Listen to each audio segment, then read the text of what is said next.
नमस्कार साथियों, आप सभी का स्वागत है आपके अपने YouTube channel daily GK master पर। साथियों, आज है 4 जून और 4 जून से जितने भी करंट अफेयर्स के क्वेश्चन हैं, उन सभी को कवर करने वाले हैं। इम्पोर्टेंट क्वेश्चन हैं, डेली अपडेट्स क्वेश्चन हैं और डेली ही करंट अफेयर्स की क्लासें लेकर के आते हैं। इस टॉपिक से आज के टॉपिक से जितने भी क्वेश्चन होंगे, सभी को कवर करेंगे। साथियों, आप कोई सी भी एग्ज़ाम्स की तैयारी कर रहे हो, चाहे वो आरआरबी की हो, एनटीपीसी एग्ज़ाम हो, एएलपी हो, एसएससी, जीडी या सीजीएल, एमटीएस, 10+2, ठीक है? तो जितनी भी एग्ज़ामें लगती हैं, ठीक है? उन सभी के लिए ये क्लास काफ़ी इम्पोर्टेंट होने वाली है। तो आइए शुरू करेंगे। उससे पहले बता दें कि आप लोग चैनल पर आते हो तो सब्सक्राइबर ज़रूर कीजिए, बेल आइकन को ऑन कर लेना दोस्तों।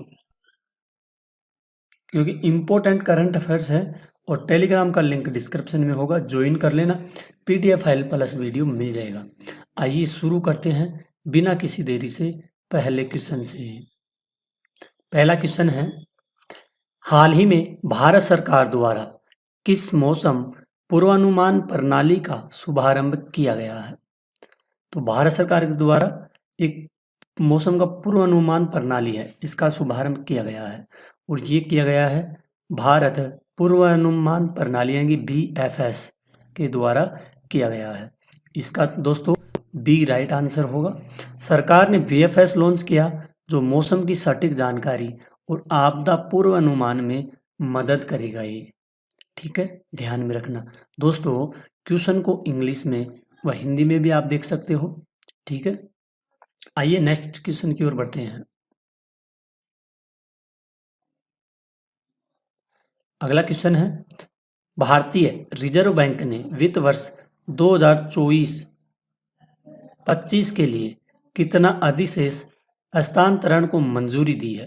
किसके द्वारा? आरबीआई के द्वारा, यानी कि भारतीय रिजर्व बैंक के द्वारा। ये किया गया है दोस्तों 3,68,000 लाख करोड़ रुपए, ठीक है। 3.68 लाख करोड़ रुपए बोल सकते हो आप लोग, ठीक है। इतना स्थानांतरण किया गया, ये आरबीआई के द्वारा किया गया है और अधिशेष ट्रांसफर करने की भी घोषणा की गई है। कौन किया गया है? आरबीआई बैंक, भारतीय रिजर्व बैंक। अगला क्वेश्चन है, हाल ही में केंद्र सरकार ने राज्य सरकारों को कर हस्तांतरण के रूप में कितनी अतिरिक्त किस्त को मंजूरी दी गई है? ये भी काफी इंपॉर्टेंट क्वेश्चन है, इसको भी नोट कर लेना। तो राज्य सरकारों के द्वारा हस्तांतरण के रूप में मंजूरी दी गई है केंद्र सरकार के द्वारा। ये दी गई है दोस्तों 81,735 करोड़ रुपए स्थानांतरण यानी कि रिक्त किस्त को मंजूरी दी है। ये वित्तीय सहायता देने की हेतु केंद्र ने, ठीक है, 81,735 करोड़ रुपए की अतिरिक्त किस्त जारी की गई है। अगले क्वेश्चन की ओर बढ़ते हैं।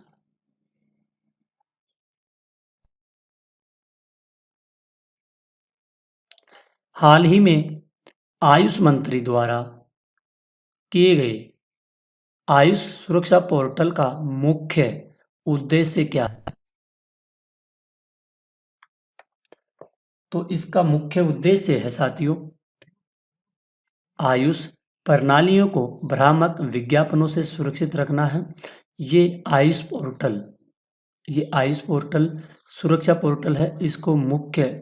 इसका उद्देश्य यही है कि आयुष प्रणालियों को भ्रामक विज्ञापनों से सुरक्षित रखना है, ठीक है। और इसमें जो उपभोक्ता स्वास्थ्य और सेवा प्रदाता और नियामकों को आयुष उत्पादन संबंधित संदिग्ध विज्ञापनों या दुष्प्रभावों की सीधे रिपोर्ट करने में सक्षम भी बनाता है ये, ठीक है, ध्यान में रखना। आइए अगले और नेक्स्ट क्वेश्चन की ओर बढ़ते हैं। साथियों, वीडियो के एंड तक बने रहना, सभी क्वेश्चनों को कवर करेंगे, ठीक है। आप लोग भी सपोर्ट करते रहना और वीडियो के लास्ट तक बने रहना। अगला क्वेश्चन है, प्रतिवर्ष किस तारीख को तेलंगाना स्थापना दिवस मनाया जाता है? साथियों आपको बता दें प्रतिवर्ष ये तेलंगाना स्थापना दिवस प्रतिवर्ष मनाया जाता है। काफ़ी इम्पोर्टेंट है, महत्वपूर्ण है एग्जाम की दृष्टि से, इसको आप लोग जरूर ध्यान में रखना। तो साथियों ये मनाया जाता है 2 जून को। 2 जून को तेलंगाना स्थापना दिवस मनाया जाता है। तेलंगाना राज्य है, इसका गठन हुआ 2 जून 2014 को हुआ था। इसी दिन को स्थापना दिवस के रूप में ये मनाए जाने लग गया है। ठीक है साथियों, आज के इस टॉपिक से कम आपके यहाँ से 5 नंबर पक्के होने वाले हैं, तो आप लोग वीडियो के लास्ट तक बने रहिएगा। नेक्स्ट क्वेश्चन है, हाल ही में राष्ट्रपति द्रौपदी मुर्मू द्वारा कितनी नर्सों को फ्लोरेंस नाइटगेल पुरस्कार 2025 से सम्मानित किया गया है? क्वेश्चन को अच्छे से देखना, काफी इंपॉर्टेंट क्वेश्चन है ये। ठीक है, तो ये राष्ट्रपति भवन में कहाँ पर 15 नर्सों को उनकी सेवा और समर्पण के लिए राष्ट्रपति द्वारा फ्लोरेंस नाइटिंगेल पुरस्कार से सम्मानित किया गया है। ये नर्सिंग कर्मियाँ और इनके उत्कृष्ट सेवा के लिए सम्मानित किया गया है। कितने? 15। ठीक है, इसका डी राइट आंसर हो जाएगा। अगला क्वेश्चन है, भारत की शहरी आबादी किस वर्ष तक 600 मिलियन से अधिक होने की उम्मीद है? तो दोस्तों ये काफ़ी इम्पोर्टेंट है और महत्वपूर्ण क्वेश्चन है एग्जाम की दृष्टि से। ये भारत की आबादी की बात की जा रही है। ठीक है, इसको जरूर ध्यान में रखना। तो साथियों ये उम्मीद की जा रही है ये 2035 या 36 के लगभग 2035 या 36 के लगभग भारत की आबादी कितने करोड़, मतलब कितने मिलियन? 600 मिलियन। 600 मिलियन कुल आबादी का 40% बताया गया है। 40% हो जाने की उम्मीद है, जबकि वर्ष 2011 में 31% थी, जो आंकड़े जनांकीय बदलाव का संकेत भी बताते हैं ये। ठीक है, तो इसको आप लोग जरूर ध्यान में रखना। काफ़ी ये क्वेश्चन वेरी इम्पोर्टेंट क्वेश्चन है ये एग्जाम की दृष्टि के लिए। ठीक है, ये क्वेश्चन आपकी एग्जाम्स में 100% पूछे जाने वाला है। आइए नेक्स्ट क्वेश्चन की ओर बढ़ते हैं।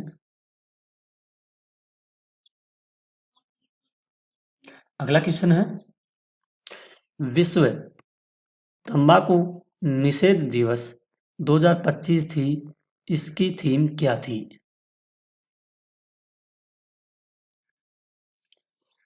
विश्व तंबाकू निषेध दिवस 2025 की थीम क्या है? इसको ध्यान से देखना, इसकी थीम रखी गई है।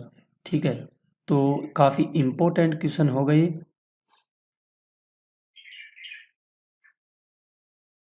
ठीक है, इसकी थीम थी जो WHO हर साल, कौन?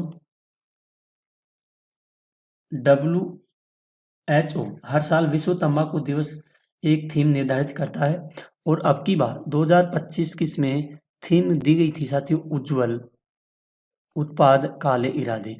तो इसको ध्यान से देखना, हर साल दी गई थी अनमास्किंग द अपील, यानी कि तंबाकू और निकोटीन उत्पादकों पर उद्योग की रणनीति उजागर करना था।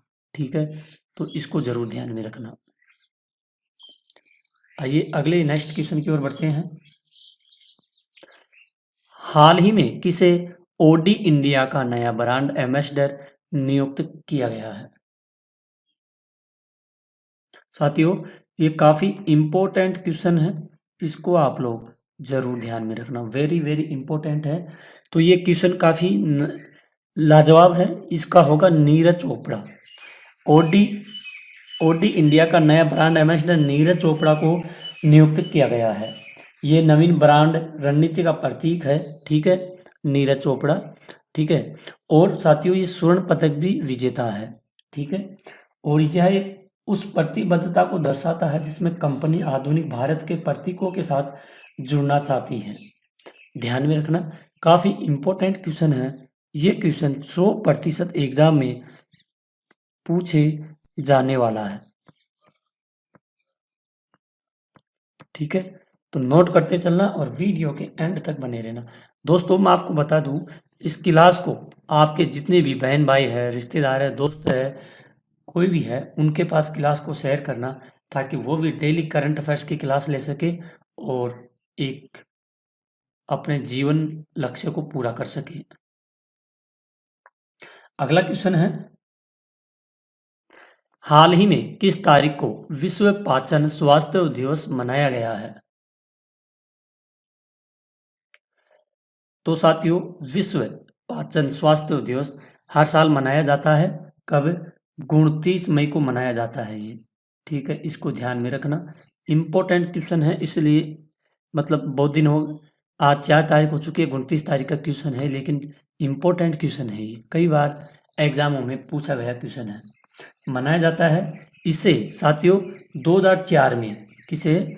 2004 में गैस्ट्रोएंटरोलॉजी संगठन की स्थापना 2004 की बात की जा रही है ये। इसमें किसकी बात की जा रही है?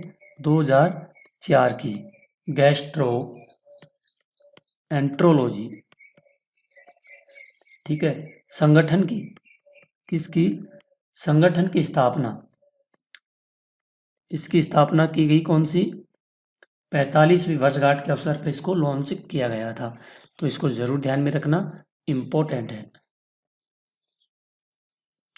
दोस्तों मैं आपको फिर से बता देता हूँ, डेली करंट अफेयर्स की क्लासें लेकर के आती है आपकी 8:30 लगभग 9 के लगभग। ठीक है, और ये क्लास ऑल कंपटीशन एग्जामों के लिए, किसके लिए? ऑल कंपटीशन एग्जामों के लिए काफ़ी इम्पोर्टेंट है। और daily date wise current affairs है और डेली आपसे क्वेश्चन पूछे जाते हैं। ये आने वाली अगली एग्जाम में लगेगी, उनमें क्वेश्चन पूछे जाएंगे। चलो बढ़ते हैं आगे क्वेश्चन की ओर। हाल ही में किस दिन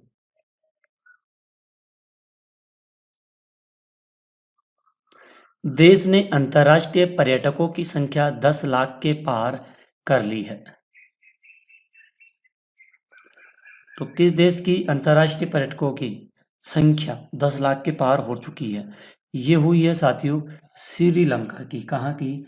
श्रीलंका की जनसंख्या कितनी हुई है? 10 लाख के पार, यानी कि आर्थिक संकट के बाद श्रीलंका पर्यटन क्षेत्र में मजबूती दिखाई है। ठीक है, तो इसको ध्यान में रखना। आइए नेक्स्ट क्वेश्चन की ओर बढ़ते हैं।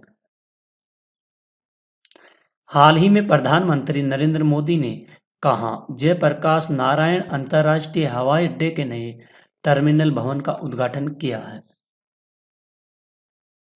साथियों इसका उद्घाटन किया है पटना में। कहाँ पर इसका उद्घाटन किया गया है? पटना में इसका उद्घाटन किया गया है। जयप्रकाश नारायण जो अंतर्राष्ट्रीय हवाई अड्डा है पटना में स्थित है। ठीक है, इसका नया टर्मिनल प्रधानमंत्री के रूप में प्रधानमंत्री ने उद्घाटन किया गया है इसका। अगले क्वेश्चन की ओर बढ़ते हैं। हाल ही में किसके द्वारा भारतीय कृषि को आधुनिक बनाने के लिए विकसित कृषि संकल्प अभियान शुरू किया है? और साथियों ये अभियान शुरू किया है कृषि मंत्री शिवराज सिंह चौहान है, इनके द्वारा किया गया है। इसको देखो अच्छे से देखते हैं। केंद्रीय मंत्री शिवराज सिंह चौहान है। ये पिपराकोटी कृषि विज्ञान केंद्र, कौन सा है? पिपराकोटी। पिपराकोटी कृषि विज्ञान केंद्र अपने संबोधन में कहा कि विकसित कृषि संकल्प अभियान प्रधानमंत्री श्री नरेंद्र मोदी जी के नेतृत्व में विकसित भारत के संकल्प की एक सशक्त कड़ी है, जिसका उद्देश्य है किसानों को आत्मनिर्भर बनाना और आधुनिक तकनीकों से जुड़ना और कृषि को लाभकारी पेश करना है। ठीक है, अगला क्वेश्चन है, हाल ही में प्रधानमंत्री नरेंद्र मोदी ने बिहार में लगभग कितनी राशि की विकास परियोजनाओं का उद्घाटन किया है? तो मोदी जी के द्वारा बिहार में लगभग कितनी राशि की परियोजनाओं का उद्घाटन किया है? ठीक है, ये किया है 48,520 करोड़ रुपए की राशि का परियोजनाओं का उद्घाटन किया गया है। ठीक है। रोहतास जिले के विक्रमगंज से, रोहतास जिला है कौन सा? रोहतास जिले से विक्रमगंज। प्रधानमंत्री मोदी ने बिहार के 48,500 करोड़ रुपए का विकास परियोजनाओं की सौगात दी है। किसको? बिहार को दी गई है। आइए अगला लास्ट क्वेश्चन है, काफी इंपॉर्टेंट क्वेश्चन है साथियों। हाल ही में किस राज्य ने नव भारत साक्षरता कार्यक्रम के तहत 100% साक्षरता हासिल की है? और ये 100% साक्षरता हासिल की है गोवा राज्य। कौन सा? गोवा राज्य के द्वारा की गई है ये। ठीक है। गोवा पहला राज्य बन गया है जिसने नव भारत साक्षरता कार्यक्रम के अंतर्गत 100% साक्षरता हासिल की है। तो साथियों, आज की क्लास, ठीक है, काफ़ी इम्पोर्टेंट थी, महत्वपूर्ण थी, और आपके इसमें टोटल थे 15 क्वेश्चन थे, और सारे के सारे डेली अपडेट्स क्वेश्चन हैं। आज के इस क्वेश्चनों में अगर आपको थोड़ी सी भी कंटेंट, क्वालिटी कुछ भी पसंद आया है तो साथियों लास्ट में एक प्यारा सा कमेंट कीजिए और अपनी राय दीजिए कि क्लास कैसी लगी है। साथियों, मैं आपसे निवेदन करता हूँ, आप लोग चैनल पर आते हो तो सब्सक्राइबर करना, बेल आइकन को ऑन करना, और वीडियो को लाइक शेयर जरूर करना है, ताकि उन बच्चों तक करंट अफेयर्स की क्लास पहुंच सके जो मेहनत कर रहे हैं, रेगुलर डेली एग्ज़ाम्स की तैयारी कर रहे हैं, तो वो अच्छे से तैयारी कर सके बिना किसी बजट के। ठीक है, फ्री ऑफ कॉस्ट है, तो ये पढ़ सकते हैं साथियों। तो शेयर करना, और टेलीग्राम का लिंक होगा तो ज्वाइन ज़रूर करना। वहाँ पे पीडीएफ फाइल मिल जाएगी, यही पीडीएफ फाइल मिलेगी, प्लस वहाँ पे वीडियो भी मिल जाएगा। तो साथियों, आज की क्लास को यहीं ख़त्म करते हैं और मिलते हैं एक और अगली शानदार क्लास के लिए। तब तक के लिए धन्यवाद। जय हिंद, जय भारत।